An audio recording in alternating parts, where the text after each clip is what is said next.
Few men can call themselves the father of a nation, but more than 200 years after the death of George Washington, his face, name, and legacy are still a factor in the day-to-day lives of all Americans. A hero in both war and peace and a symbol of freedom in the face of tyranny. Let's find out more about this American archetype and the father of the United States. George Washington was born on February 22, 1732, in Westmoreland County, Virginia. He was the oldest of 6 children born to Augustine Washington and his second wife, Mary Ball Washington.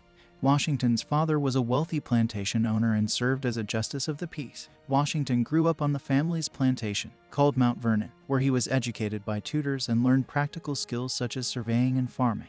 Uninspired by a prospective career in surveying and map-making, Washington served as a young officer in the Virginian colonial militia. Clearly a man seeking action, the young Washington joined the fighting force at a dangerous time. British and French colonial forces were in dispute over a number of territories, and the nations seemed poised for all-out war. Washington's first involvement in the conflict came at the Battle of Jumonville Glen, also known as the Jumonville Affair. The encounter began when Washington, who was serving as a lieutenant colonel in the Virginia militia, was sent to the Ohio Valley to build a fort and assert British control over the region. He encountered a small detachment of French soldiers, led by Joseph Coulon de Villiers de Jumonville, who were also in the area. The two sides clashed, and Washington's force ultimately killed de Villiers and most of his men. The battle was a significant event in the lead-up to the French and Indian War and is often seen as the first military engagement of the conflict. It also marked the beginning of the 7-Year War that raged across Europe. This kick-started Washington's military career, making him a famous figure in the colonial forces and helped to establish his reputation as a skilled military leader. Despite early success, Washington's military career came to a sudden halt when he was denied entry to the regular British Army. This was probably down to the negative attitude that the British command had toward their colonial allies, seeing them as second-class soldiers with little training or prospects. Though this may have been the case for much of the colonial militia, the British dismissal of their colonial counterparts was a theme that had a huge part to play in their eventual downfall. Now serving in the Virginia House of Burgesses, Washington was outspoken in his opposition to heavier taxation by the British. He sought greater autonomy for the colonies, and it was soon clear that he wasn't alone.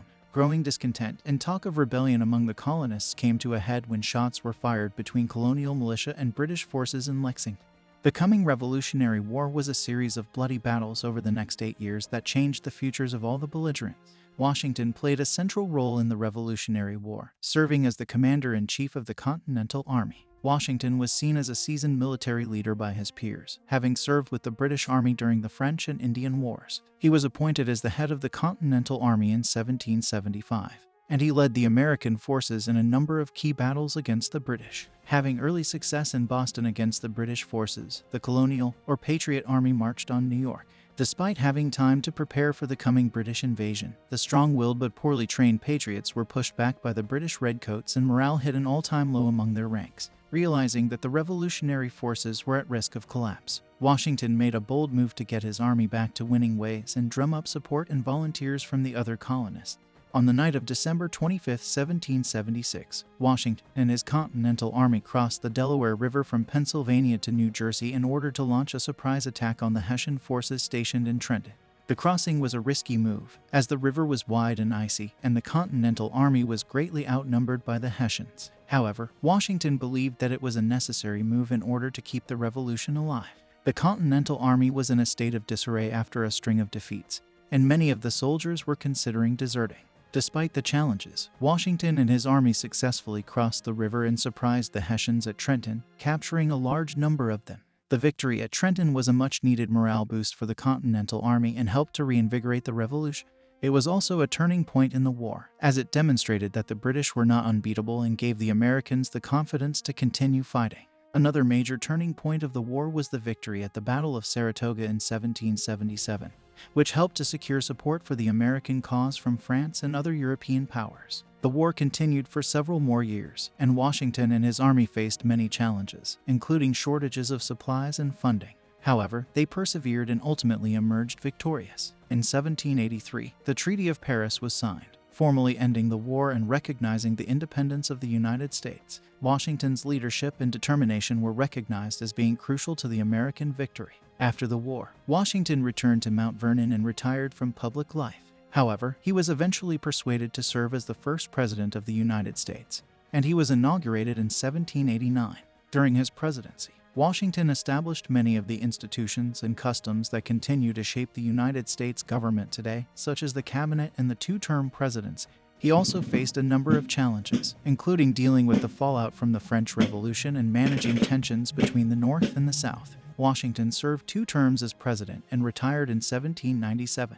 He returned to Mount Vernon, where he died on December 14, 1799, at the age of 67. Washington's contributions to the founding of the United States and the development of its government have made him one of the most revered figures in American history, celebrated as a symbol for freedom against tyranny. It is one of the great ironies of Washington's life that at the time of his death he owned hundreds of slaves. Early in his career he had noted that slavery was a necessary evil, though this opinion appears to have changed in his later life.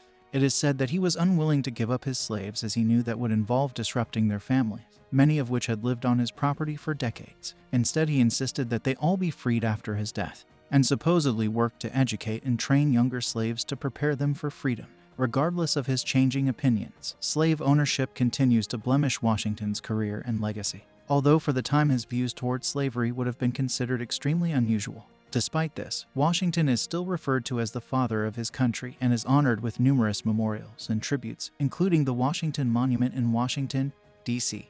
We hope that you enjoyed this video on George Washington. Don't forget to hit the like button if you did, subscribe for more content, and let us know in the comment section which human influencer you want to see next.